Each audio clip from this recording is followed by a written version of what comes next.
வணக்கம். பழங்கால ஞானத்த வச்சு இன்னைக்கு நாம சந்திக்கிற பிரச்சனைகள எப்படி சமாளிக்கலாம்னு என்னைக்காவது யோசிச்சிருக்கீங்களா?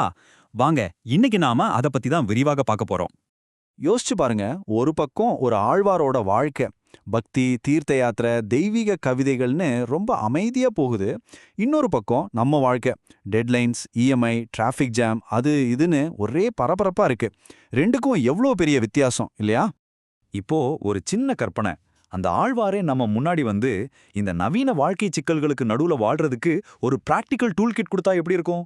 நாம பார்க்க போறது வெறும் சரித்திரம் இல்ல, நம்ம அன்றாட வாழ்க்கையில பயன்படுத்தக்கூடிய சில பயிற்சிகளை பத்தி தான்.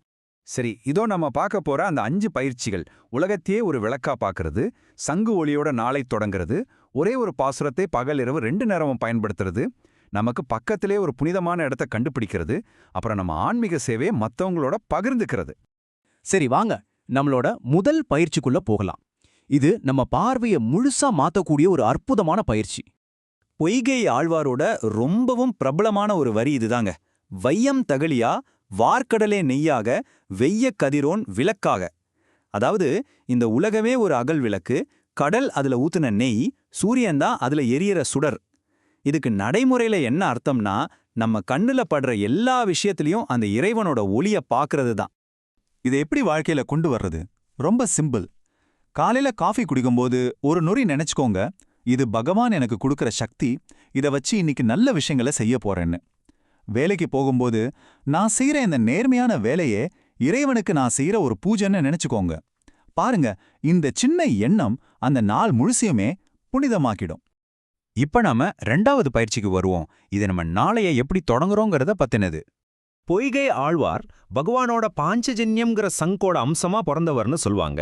அந்த சங்கோட ஒலி இருக்கே, அது எதிர்மறை எண்ணங்கள் எல்லாம் விரட்டி நம்ம மனசுக்குள்ள ஒரு ஆன்மீக விழிப்பை கொண்டு வரதுக்கான ஒரு சிக்னல் மாதிரி. இதை நாம எப்படி பயன்படுத்தலாம்? ரொம்ப சுலபம். உங்க மொபைல் போன்ல காலையில அடிக்கிற அலாரத்துக்கு சங்கு ஒலி ரிங்டோனை செட் பண்ணுங்க. அலாரம் அடிச்சதும் உடனே போனை எடுத்து ஆஃப் பண்ணாம ஒரு 15 செகண்ட் ஓம் நமோ நாராயணாய இல்லனா உங்களுக்கு பிடிச்ச ஒரு நாமத்தை மனசுக்குள்ள சொல்லுங்க. இதுக்கு மொத்தமா 20 வினாடி கூட ஆகாது.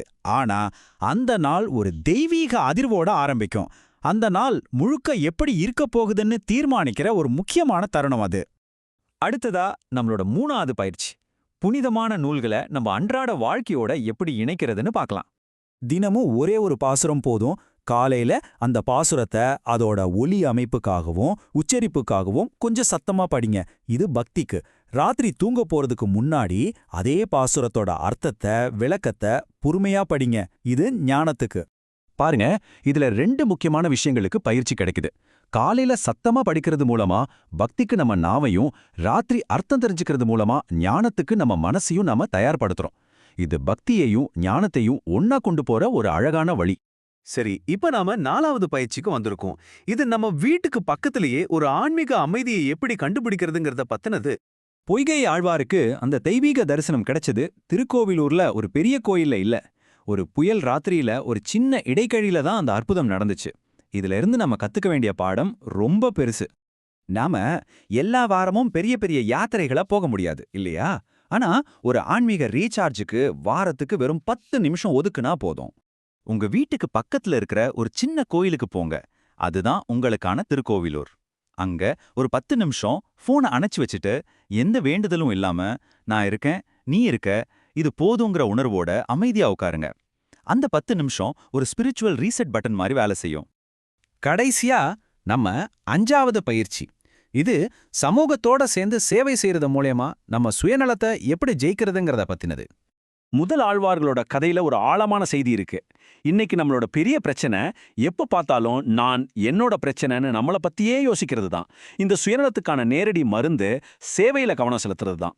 சுயநலத்துக்கான மருந்து என்னன்னா, மத்தவங்களோட சேர்ந்து சேவை செய்யறது தான். மாசத்துக்கு ஒரு தடவையாவது 2-3 பேரா சேர்ந்து சின்னதா ஏதாவது பண்ணுங்க. ஒரு பாசுரத்தை ரெக்கார்ட் பண்ணி ஆன்லைன்ல போடலாம், இல்லனா குழந்தைங்கள கூப்பிட்டு ஒரு சின்ன கதை சொல்லலாம், இல்லனா நண்பர்களோட சேர்ந்து ஒரு 20 நிமிஷம் பஜனை பண்ணலாம். மத்தவங்களோட சேர்ந்து ஒரு நல்ல விஷயத்தை செய்யறது தான் இங்க முக்கியம். அப்போ பொய்கை ஆழ்வார் நமக்கு விட்டுட்டு போனது என்ன? அவர் 4000 திவ்ய பிரபந்தத்தோட முதல் குரல், கோயில மயமா வச்ச பக்திக்கு ஒரு உதாரணம். சரணாகதி தத்துவத்தை ரொம்ப எளிமையான கவிதை வடிவுல நமக்கு கொடுத்தவர். இந்த விளக்கத்தை முடிக்கிறதுக்கு முன்னாடி எல்லாரும் சேர்ந்து ஒரு சின்ன உறுதிமொழி எடுத்துக்கலாமா? நாளைக்கு காலையில இருந்து உங்க நாளை ஆரம்பிக்கும்போது மனசுக்குள்ள இத சொல்லிக்கோங்க. பொய்கை ஆழ்வாரை, இன்னைக்கு இந்த நாளை ஒரு விளக்கா மாத்துங்க. நான் செய்யற சின்ன சின்ன நல்ல செயல்களெல்லாம் பகவானுக்கு நறுமணம் வீசும் ஒரு நைவேத்தியமா இருக்கட்டும். இந்த விளக்கத்தை இவ்ளோ நேரம் கேட்ட உங்க எல்லாருக்கும் என் மனமார்ந்த நன்றி. இப்போ ஞானகோஷ் பத்தி சில வார்த்தைகள். ஞானகோஷ் ஒரு பன்மொழி சேனல். இங்க நாங்க ஆங்கிலம், ஹிந்தி, மராத்தி, தமிழ், குஜராத்தி, மலையாளம், பெங்காலின்னு பல மொழிகள்ல ஆன்மீக ஞானத்தை பகிர்ந்துக்கிறோம். இன்னும் பல மொழிகள் வர இருக்கு. சனாதன தர்மத்தோட பொக்கிஷங்களை உங்களுக்கு ரொம்ப எளிமையா தெளிவா கொண்டு வந்து சேர்க்கறது தான் எங்களோட நோக்கம். எங்க சேனல்ல தினமும் ஸ்ரீமத் பாகவதம், பகவத்கீதை, லலிதா சகஸ்ரநாமம், தெய்வத்தின் குரல், நாராயணியம், சௌந்தரிய லஹரி, மகான்களோட கதைகள், ஆதிசங்கரரோட தெய்வீக அவதார கதைன்னு பல விஷயங்கள் பல மொழிகள்ல வருது. எங்களோட பதிவுகள் உங்களுக்கு பயனுள்ளதா இருந்தா தயவு செஞ்சு ஞானகோஷ் சேனலுக்கு சப்ஸ்கிரைப் பண்ணுங்க. அப்பதான் எங்களோட தினசரி வீடியோக்கள் உங்களை வந்து சேரும். மறக்காம லைக் பண்ணுங்க. உங்க நண்பர்கள், குடும்பத்தினர் எல்லோர்கிட்டயும் இந்த தெய்வீக ஞானத்தை பகிர்ந்துக்கோங்க. சனாதன தர்மம்ங்கிற இந்த ஒளிவிளக்க நாம எல்லாரும் சேர்ந்து பிரகாசமா எரிய வைப்போம். ஸ்ரீமத் பொய்கையாழ்வார் திருவடிகளே சரணம்.